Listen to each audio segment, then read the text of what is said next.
Abra comigo sua Bíblia, no livro de Deuteronômio. Livro de Deuteronômio, quero que você leia comigo no capítulo 29. Curiosidade bíblica para você, o nome original desse livro é Devarim, não Deuteronômio.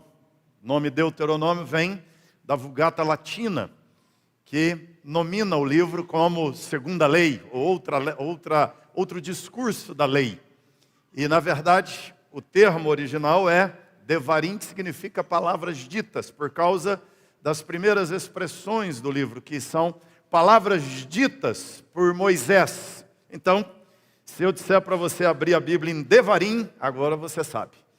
Tá bom? Então, vamos lá. Capítulo 29. São estas as palavras da aliança que o Senhor ordenou a Moisés. Fizesse com os filhos de Israel na terra de Moabe, além da aliança que fizera com eles em Horebe. Chamou Moisés a todo Israel e disse-lhe: tendes visto tudo quanto o Senhor fez na terra do Egito, perante vós, a Faraó e a todos os seus servos, e a toda a sua terra. As grandes provas que os vossos olhos viram, os sinais e grandes maravilhas, porém o Senhor não vos deu coração para entender, nem olhos para ver, nem ouvidos para ouvir, até o dia de hoje. 40 anos vos conduzi pelo deserto, não envelheceram sobre vós as vossas vestes, nem se gastou no vosso pé a sandália. Pão não comestes, e não bebestes vinho nem bebida forte, para que soubesseis que eu sou o Senhor vosso Deus. Quando vieste a esse lugar, Seom, rei de Esbom, e a Og, rei de Bazã, nos saíram ao encontro à peleja, e nós os ferimos. Tomamos-lhe as terras, e a demos por herança aos Rubenitas, aos Gaditas e à meia tribo dos Manassitas. Guardai, pois, a palavra desta aliança e cumpri-as. Para quê? Para quê? Vós estáis hoje perante o Senhor vosso Deus, os cabeças das vossas tribos, vossos anciãos e vossos oficiais, todos os homens de Israel, os vossos meninos e as vossas mulheres, o estrangeiro que está no vosso arraial, desde o vosso rachador de lenha até o vosso tirador de água, para que entres na aliança do Senhor teu Deus e no juramento que hoje o Senhor teu Deus faz contigo, para que hoje te estabeleça por seu povo e ele te seja por Deus, como te tem prometido, como jurou a seus pais Abraão, Isaque e Jacó. Não é somente convosco que faço esta aliança e este juramento, porém, com aquele que hoje aqui está conosco perante o Senhor nosso Deus, e também com aquele que não está aqui hoje conosco, porque vós sabeis como habitamos na terra do Egito e como passamos pelo meio das nações pelas quais vieste a passar. Vistes as suas abominações, os seus ídolos, sua estrutura social, feitos de madeira e de pedra, bem como vistes a prata e o ouro que havia entre eles. Para que entre vós não haja homem, nem mulher, nem família, nem tribo, cujo coração hoje se desvie do Senhor nosso Deus e vá servir aos deuses dessas nações, para que não haja entre vós raiz que produza erva venenosa e amarga, ninguém que tendo ouvido as palavras dessa maldição se abençoe no seu íntimo dizendo, olha só, o que o sujeito é capaz de construir como realidade falsa: terei paz, ainda que ande na perversidade do meu coração, para acrescentar a sede, a bebedice. O Senhor não lhe quererá perdoar, Antes, fumegará a ira do Senhor e o seu zelo sobre tal homem. Toda a maldição escrita nesse livro jazerá sobre ele, e o Senhor lhe apagará o nome de debaixo do céu. O Senhor o separará de todas as tribos de Israel para a calamidade, segundo todas as maldições da aliança escrita nesse livro da lei. Então dirá a geração vindoura: os vossos filhos que se levantarem depois de vós, e o estrangeiro que virá de terra longínquas, vendo as pragas desta terra e as suas doenças com que o Senhor a terá afligido, e toda a sua terra abrasada com enxofre e sal, de sorte que não será semeada, e nada produzirá, nem crescerá nela erva alguma, assim como foi a destruição de Sodoma e Gomorra, de Admá e de Zeboim, que o Senhor destruiu na sua ira e no seu furor.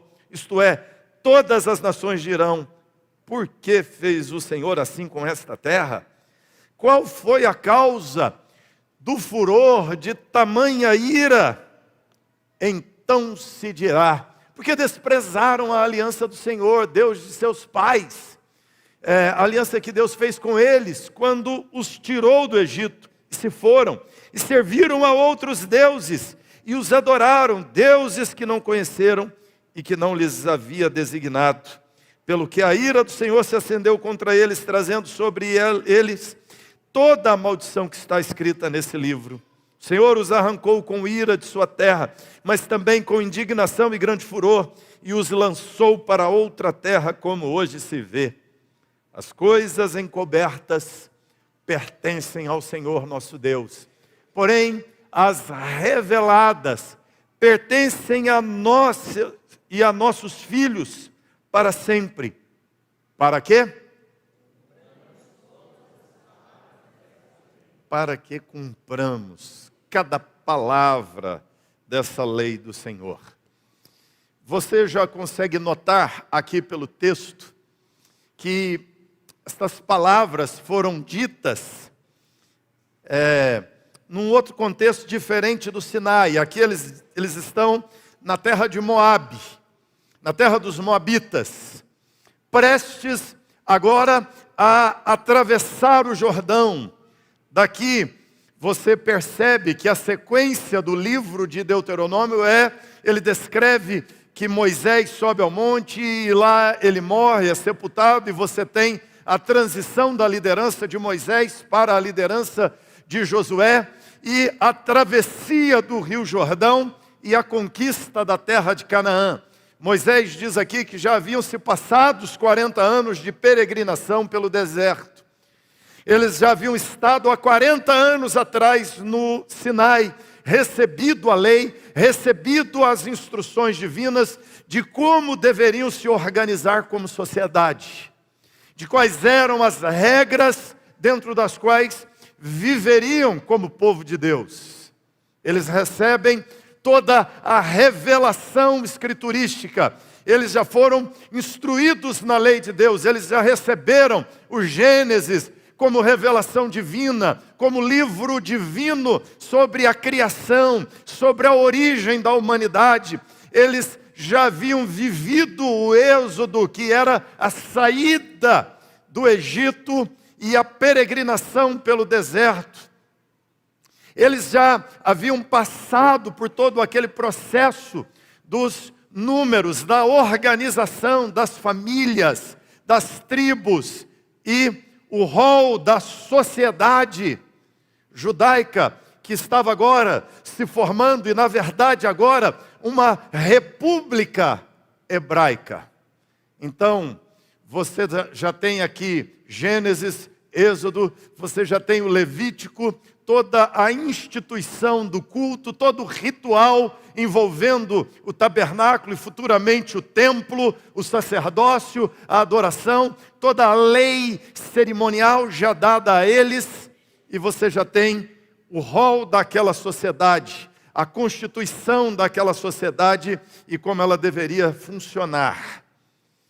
E quando você lê o Gênesis, ou o livro de Gênesis, você tem constituições básicas, você tem normas básicas, Como, por exemplo, você tem o estabelecimento do monoteísmo. Só existe um Deus.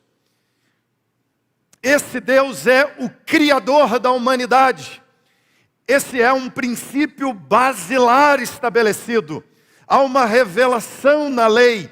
Deus é o Senhor único. Deus é o soberano Senhor.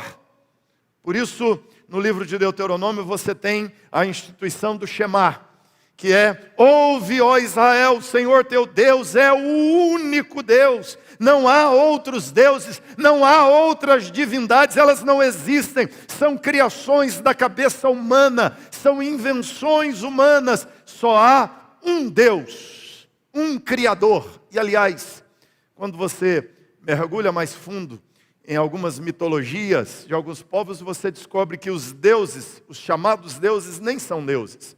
Nem para aquele povo é Deus, apesar de serem tidos como deuses. E o que você encontra já estabelecido em Gênesis 1 é que só existe um Deus. Gênesis só fala de um Deus, Criador do céu e da terra. Esse é um princípio basilar estabelecido. Isso é a estrutura de funcionamento da nação. Então, o livro de Deuteronômio, ele gira em torno desta verdade. Só há um Deus.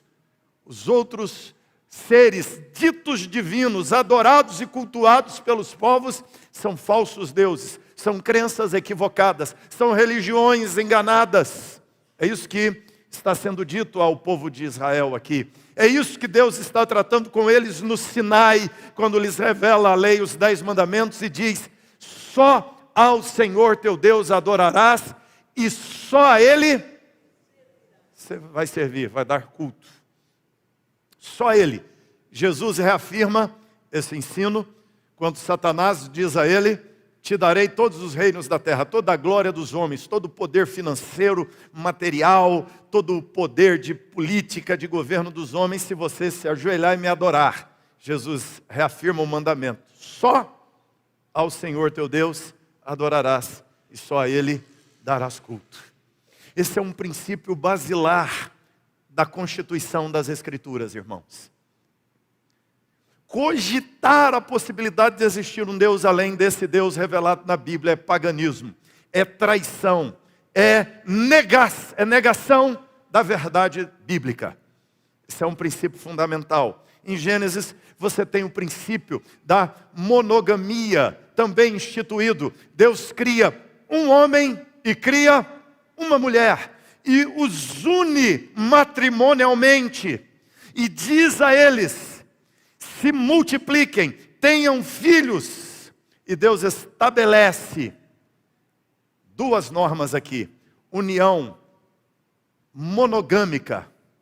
E Deus estabelece aqui também união hétero. Ou seja, a heteronormatividade não é uma construção social, é uma revelação divina, é lei de Deus, é mandamento de Deus, é estrutura estabelecida por Deus na criação. Assim como é afronta a Deus dizer que há outros deuses, é uma afronta a Deus furar a regra da heteronormatividade, furar a regra da monogamia. Múltiplos casamentos é uma negação da unicidade divina. Você lembra que quando Paulo fala da liderança na igreja, ele diz assim: o presbítero seja marido. Por quê? Se naquela sociedade era comum um homem ter várias mulheres, se era cultural, se era uma construção da sociedade que o homem podia ter 4, 5, 6, 10, 20, 15 mulheres. Porque é regra basilar, é regra inicial, estrutural, que o homem tenha só uma mulher tenha só um homem. Paulo diz, escrevendo aos irmãos de Corinto, no capítulo 7, cada mulher tem a seu marido, cada marido tem a sua mulher, por causa, Paulo diz, do desejo sexual. Ou seja, Paulo não condena o desejo sexual, Paulo não torna pecaminoso o desejo sexual. Paulo aponta para a estrutura básica inicial da forma de saciar o desejo sexual. Cada marido tem a sua mulher, cada mulher tem o seu marido e pronto. E aqui nessa esfera da estrutura divina inicial, isso é princípio estabelecido pela lei. A família matrimonial, patriarcal, é estrutural estabelecido por Deus. Dentro dessa estrutura, você tem uma espécie de trindade, refletindo a trindade divina. Pai, mãe, filhos. É a mesma ideia, a mesma construção da relação divina à relação familiar. Isso, irmãos, é estrutural. Você tem aqui o princípio da comunhão com Deus, da relação diária com Deus. Gênesis diz que Deus, na viração do dia, descia ao jardim e se relacionava com o homem. O culto, o serviço a Deus, a adoração a Deus, o louvor a Deus, a comunhão com Deus, a devoção é parte essencial da natureza humana. Negar a religião, a devoção, a espiritualidade é negar a natureza humana, é robotizar, é materializar o homem, é negar aquilo que é essencial do ser humano. Ele foi criado para isso. Em Gênesis, você tem os pilares, você tem os alicerces, você tem, vamos dizer aqui, as sapatas dessa construção. E a construção da vida humana é feita em cima dos pilares que Deus estabelece. Um só Deus, Criador de todas as coisas. Esse Deus que criou, organiza a sociedade e Ele cria estrutura, marido, mulher, filhos, organiza desse formato e a partir daqui estabelece a ideia de nações. Você tem em Gênesis o princípio do trabalho lançado, estabelecido. Quando Deus diz, você trabalhará 6 dias, descansará 1, Deus está santificando o trabalho e o descanso, a carreira, a vocação. O trabalho não é maldição advinda da queda. Já existia trabalho antes da queda. O que se torna maldição depois da queda é o suor, é a exploração, é trabalhar e não colher, é o fracasso, é a derrota. Mas já no princípio, no primórdio, Deus cria o homem para cultivar o jardim, para trabalhar no jardim. Então, quando você tem o Sinai, e Deus revela no Sinai os 10 mandamentos à nação, quando Deus dá aquelas ordenanças, eu sou o único Deus, você não terá ídolos, não construirá estatuetas para me adorar, ou para adorar representando, ou fazendo uma representação do que tem no céu. Deus proíbe essas coisas e diz, você só dará culto a mim. E Deus então estabelece que você deve levar o nome dele a sério, que você tem que trabalhar, entender que o trabalho é adoração, é culto a Deus, é mordomia, e descansar, entendendo que você não é escravo do trabalho, que você trabalha para a glória de Deus e não para a glória de si mesmo. E Deus combate aqui o materialismo, a ambição. E você tem depois mandamentos dizendo que você não pode adulterar, não pode roubar, não pode cobiçar a mulher do outro, não pode mentir, dizer falso testemunho, ou seja, que você não pode ser egoísta, que você tem que ser altruísta, solidário, que você tem que entender que vivemos em comunidade e respeitar o que está do seu lado e respeitar Deus, como síntese do maior de todos os mandamentos, que é amar Deus sobre todas as coisas e próximo como a si mesmo. É o mandamento. Lá no Sinai, Deus estabelece então um pacto com o seu povo. Deus reúne as famílias, estabelece um pacto com elas diante do Sinai.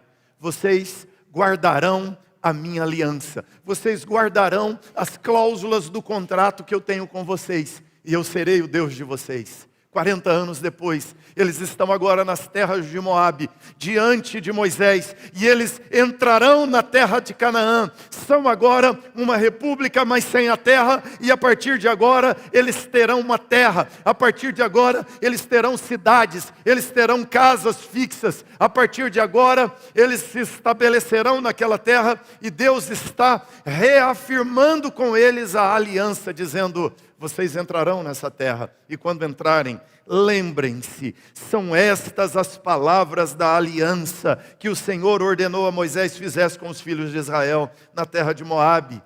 Além da aliança do Horebe, do Sinai, Deus deu a vocês esta aliança. Esses são os mandamentos, os preceitos, as normas, as regras do pacto que eu estabeleço com vocês. É isso que Deus está aqui dizendo ao povo. E você percebe que aquela sociedade hebreia, aquela república hebraica, seria construída em cima dos preceitos dessa aliança que Deus dá a eles. O problema é que aquela sociedade hebreia entrou da terra de Canaã, estabeleceu-se, expulsou aquele povo de lá. Deus disse que eles deveriam banir aqueles cultos a outros ídolos, aquela cultura que era comum daquela terra, deveria passar por uma revolução cultural, e uma nova cultura seria estabelecida naquela terra, e uma cultura agora construída, embasada na revelação divina, na lei divina, nas cláusulas da aliança divina. Israel então entrou na terra e promoveu aquela revolução cultural. Mudou o jeito de cultivar a terra, o jeito de lidar com o trabalho, com o casamento, com a sexualidade, com o dinheiro, com tudo. Só que com o passar dos anos, o que aconteceu com Israel? Israel sofreu uma contra-revolução cultural. Eles subjugaram e varreram da terra aquela cultura ruim dos cananeus. Só que sobraram raízes. Você olha para o texto e você vê aqui Deus falar de uma raiz que poderia crescer naquela terra, e por causa daquela raiz poderiam crescer coisas abomináveis. Leia lá comigo o versículo 13. Vamos juntos? Releia comigo o versículo 23, aliás. Vamos lá? E toda a sua terra, joga lá na tela para nós, você leia comigo. E toda a sua terra abrasada com enxofre e sal, de sorte que não será semeado, e nada produzirá, nem crescerá. Assim como foi a destruição de Sodoma.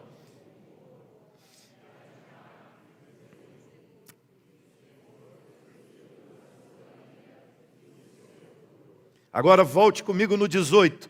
Aqui Deus diz: a terra ficará assolada, a terra se tornará inútil. Por quê?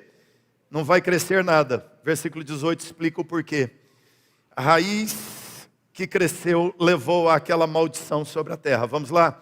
E para que entre vós não haja homem, nem mulher, nem família, nem tribo, cujo coração hoje se desvie do Senhor nosso Deus, e vá servir aos deuses dessas nações. Para que não haja entre vós raiz que produza erva venenosa e amarga.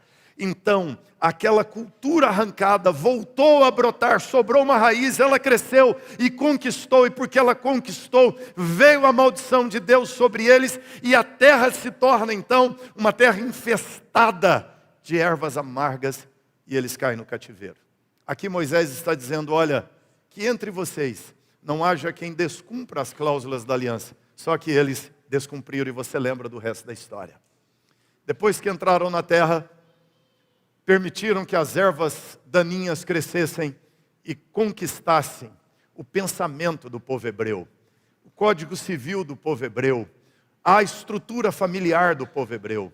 Aqui é uma chamada de Deus a eles, para que eles se comprometessem com a aliança do Senhor.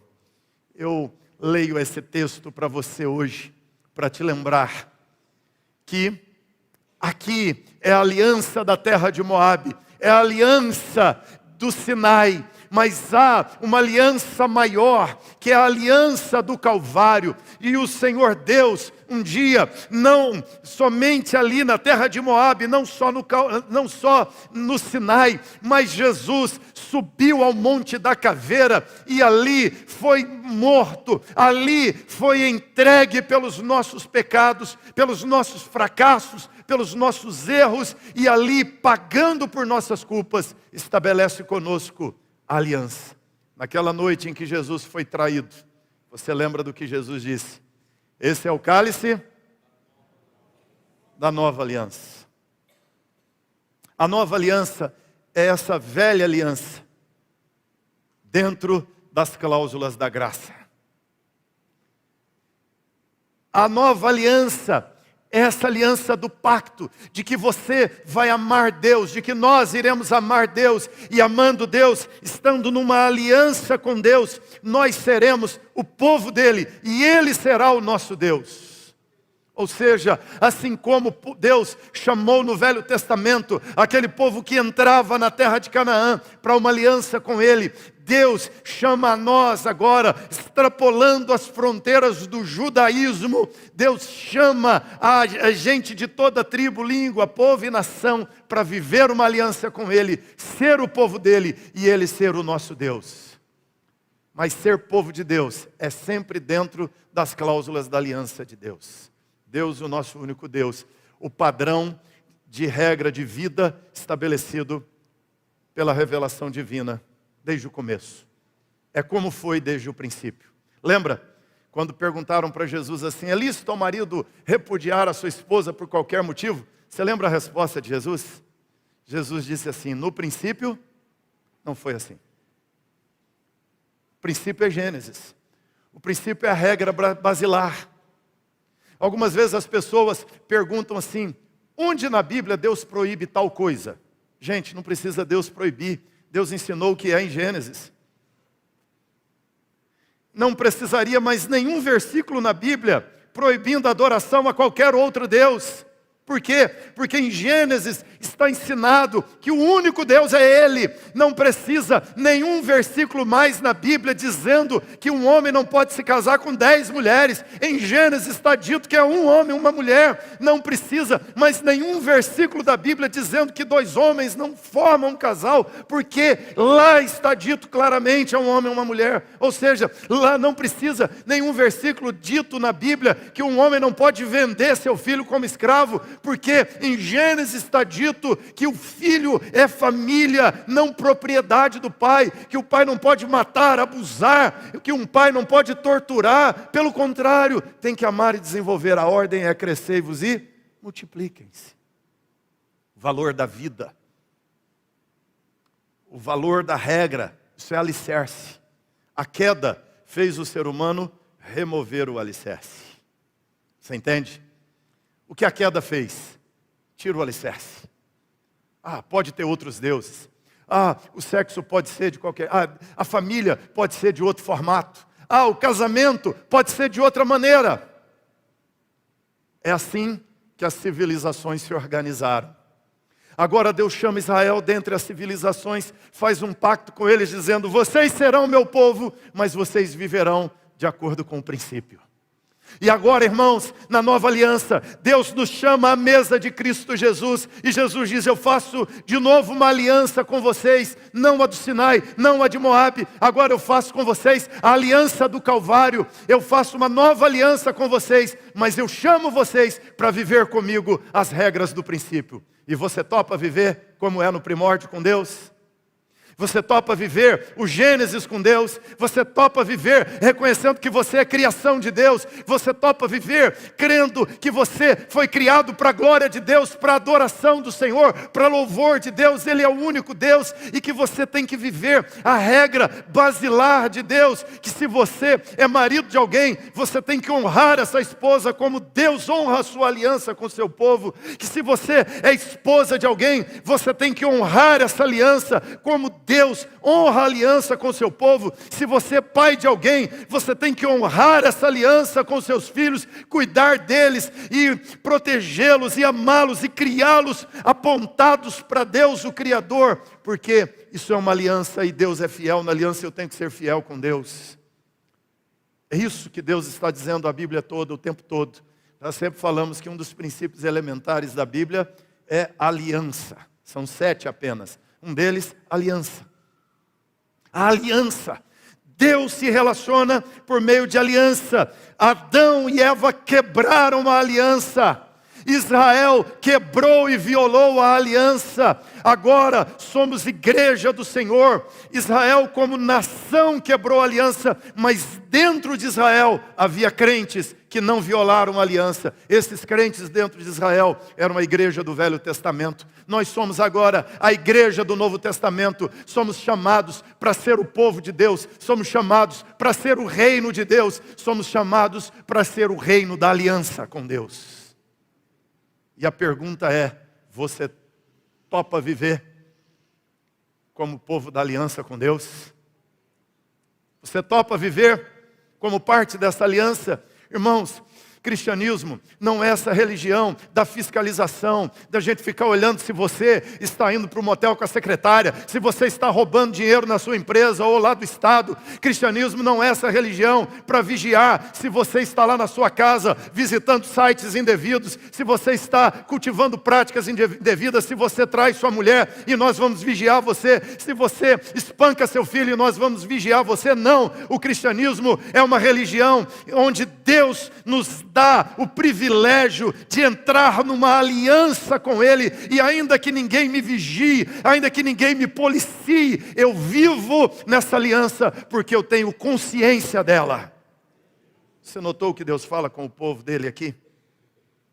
Deus disse, versículo 4, porém o Senhor não vos deu coração para entender, nem olhos para ver, nem ouvidos para ouvir, até o dia de hoje. Moisés está dizendo, olha, a partir de agora vocês estão entendendo o que é aliança. A aliança é você ter consciência de que Deus é o teu Deus e viver uma vida para honrá-lo e agradá-lo. Seja em qualquer aspecto da tua vida que for, seja em qualquer área da tua vida que for. E dentro desse arranjo, dentro dessa estrutura de reino da aliança, irmãos, família é uma cláusula inegociável. Esse modelo familiar, matrimonial estabelecido por Deus é inegociável, porque Deus não negocia nenhum dos alicerces estabelecidos em Gênesis. Não há nenhum livro da Bíblia que mude qualquer fundamento de Gênesis, pelo contrário, cada livro que você tem na sequência bíblica só reafirma o alicerce lançado em Gênesis. É isso que Paulo faz, é isso que Jesus faz. Você vai perceber que várias vezes, para fundamentar um conceito na continuidade da revelação bíblica, Gênesis é evocado. Porque é o alicerce, e nisso não se mexe. Isso é estrutural. Há muito debate teológico, onde as pessoas vêm com ideias atravessadas em nome da teologia, e ele, às vezes, pinça um versículo separado de algum lugar da Bíblia, mas nós temos que entender que a Bíblia é toda uma construção de Gênesis a Apocalipse. E dentro de toda essa construção, irmãos, família é inegociável. No ambiente da aliança, família é inegociável. Olha o que ele diz aqui, versículo 10. Vós estáis hoje todos perante o Senhor vosso Deus, os cabeças das vossas tribos, os vossos anciãos, os vossos oficiais, todos os homens de Israel, os vossos filhos, os vossos meninos aqui, os filhos, as crianças, as mulheres, e aqui ele diz interessante, até o estrangeiro, e ele coloca desde o rachador de lenha até o tirador de água, ou seja, todo tipo de profissão e todos os membros da família e a família toda diante do Senhor. Família e carreira diante de Deus como parte da aliança. Como algo que está incluso dentro do pacto. Isso é a regra, irmãos. Isso é inegociável. Nós vivemos um contexto de uma tentativa de uma nova revolução cultural. E nessa nova revolução cultural, há uma tentativa de desconstrução do primórdio, do Gênesis. Deixa eu só ler para você aqui um dado interessante da revolução cultural, por exemplo. Esta preocupação com a família enquanto sustentáculo da ordem não começou em 1848, Não começou em 1848 com o Manifesto do Partido Comunista, ela já estava presente nos escritos de Marx, quando compreendeu muito cedo a necessidade de fazer uma revolução radical, ou seja, uma revolução para além do âmbito estatal e político-constitucional, desenraizando a ordem judaico-cristã presente na intimidade de cada indivíduo no seu seio familiar. Sabe o que se entende na revolução cultural de hoje? Que uma família não reproduz somente indivíduos, que uma família reproduz códigos, valores de uma sociedade. E se você quer mudar essa sociedade, o que você faz? Você tira aquilo que reproduz a sociedade, você combate a família. E quando você derrota esse modelo de família, você desconstrói essa sociedade, e essa sociedade então dá lugar a uma nova sociedade. Por isso, na ordem da agenda do século 21, nós temos uma revolução cultural em andamento. E aqui a pergunta é: Israel cedeu à revolução cultural dos dias de Canaã. Você como igreja, nós como igreja, não podemos ceder à revolução cultural dos nossos dias. Pelo contrário, nós temos que entender que nós temos uma aliança com Deus e que essa aliança, ela se fundamenta na história. O fundamento dessa aliança é a história, é a revelação bíblica, é a construção da história bíblica. Essa aliança tem uma natureza, ela tem um fundamento, que é a história, que é a revelação bíblica, desde a criação. Ela tem fundamento lá atrás, o milagre da libertação, o milagre da redenção, a graça de Deus de nos visitar e nos salvar em Cristo. A natureza dessa aliança é espiritual, ela é sobrenatural. Deus diz aqui ao povo hebreu: vocês têm que notar, vocês não comeram pão comum, vocês não comeram um pão durante a peregrinação do deserto, vocês comeram o pão que Deus deu, vocês se alimentaram do milagre, vocês se alimentaram da provisão de Deus. E nós precisamos entender, irmãos, essa aliança se fundamenta na verdade revelada, ela tem uma natureza que Deus haverá de nos sustentar. Ele diz aqui: durante 40 anos a roupa não desgastou, não faltou comida, não faltou água para vocês no deserto. Confia em mim dentro da aliança. O que Deus está dizendo é: nós estamos na nova aliança, confia em Deus. Há uma guerra espiritual, há uma batalha cultural, há uma perseguição, há rejeição, há hostilidade. Seja lá o que vier, confia em Deus. Deus nos sustentará como sustentou Israel no deserto. A provisão de Deus acompanha, porque a natureza dessa aliança é sobrenatural. Nas lutas contra o diabo, nas lutas contra as tribulações, as provações, no meio da perseguição, seja o que for, confie na natureza da aliança que você tem com Deus. Ela é sobrenatural. Essa aliança tem exigências, que você cumpra as suas cláusulas. Essa aliança tem uma função. Deus termina dizendo que isso é para distinguir seu povo dentre todos os povos da terra. Vocês serão o meu povo, eu serei o Deus de vocês. Ele diz: olha, tudo isso tem a ver com um grande plano de Deus. Por isso que ele diz: as coisas encobertas pertencem ao Senhor nosso Deus, porém as reveladas pertencem a nós e aos nossos filhos para sempre, para que cumpramos todas as palavras desta lei. Para que você cumpra as regras da lei de Deus. Pronto, eu dei a introdução. Vamos terminar agora, porque já acabou o tempo. Isso era a introdução do sermão. Mas eu queria orar com você. Eu queria que você parasse para pensar nessas cláusulas da aliança. Você tem uma aliança com Deus. Você como marido, antes de ter uma aliança com a tua esposa, você tem uma aliança com Deus. Você como pai, antes de ter uma aliança com o teu filho, você tem uma aliança com Deus. Você é filho, antes de ter uma aliança com teus pais, de sujeição, de honrar, de obediência, você tem uma aliança com Deus. Antes de ter uma aliança com o teu patrão, antes de ter uma aliança com os teus colegas de universidade, com o teu professor, antes de ter uma aliança com o Código Civil da tua nação, você tem uma aliança com Deus. E nós vivemos e viveremos conforme as cláusulas da nossa aliança com Deus. Onde o Código Civil da nossa nação se alinha com a de Deus, viveremos por ele. Onde desalinha do de Deus, nós não abrimos mão das cláusulas da aliança divina. Somos o povo da aliança, somos o reino da aliança. E família, irmãos, é a estrutura basilar de Deus, intencionalmente, para reproduzir não só indivíduos, para reproduzir o modelo da aliança.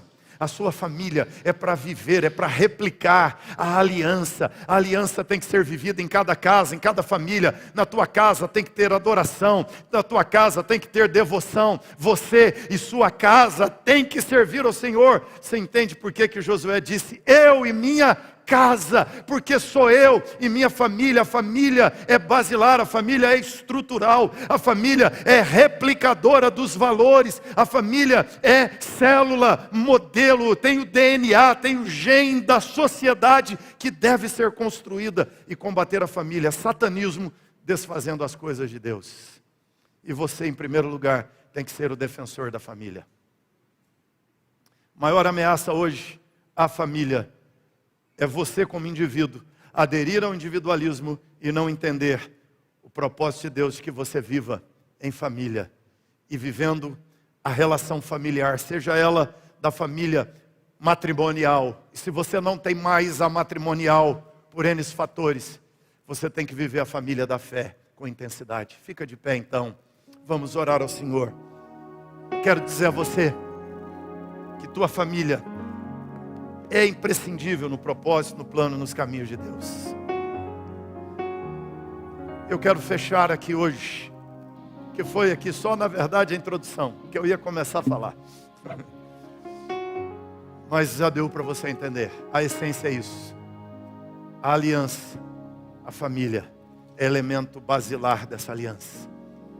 Então você precisa honrar. E essa sua família precisa ser devota a Deus, precisa ser temente a Deus, precisa amar Deus. A tua família precisa servir a Deus. Você e sua casa, você e seu cônjuge. Se você não tem mais seu cônjuge, você e seus filhos. Se você não tem filhos, a sua família é só você. Então é você, tem que servir a Deus de todo o coração. E se alguém for compor família em algum momento com você, tem que ser dentro das cláusulas de Deus. Sexo tem que significar o que significa na Bíblia. Trabalho tem que significar o que significa na Bíblia. Dinheiro tem que significar o que significa na Bíblia. Amor tem que significar o que significa na Bíblia. Respeito, compromisso tem que significar o que significa na Bíblia. É o que Deus expressa a nós dentro da aliança. Eu tenho que expressar dentro da minha casa. E que Deus nos ajude em nome de Jesus a ter famílias fortes e sólidas como igreja, que vivam as cláusulas da aliança com Cristo Jesus. Senhor, te invoco sobre cada família que está aqui, cada casal. O Senhor ajude, Deus, cada casal a entender que esse é um elemento, que o casamento é um elemento, Deus, fundacional da sociedade humana, e não pode abrir mão dele, Deus. Não podemos banalizar o casamento, porque o Senhor no princípio não banalizou. Não podemos, Deus, banalizar a criação de filhos, porque o Senhor não o ensinou.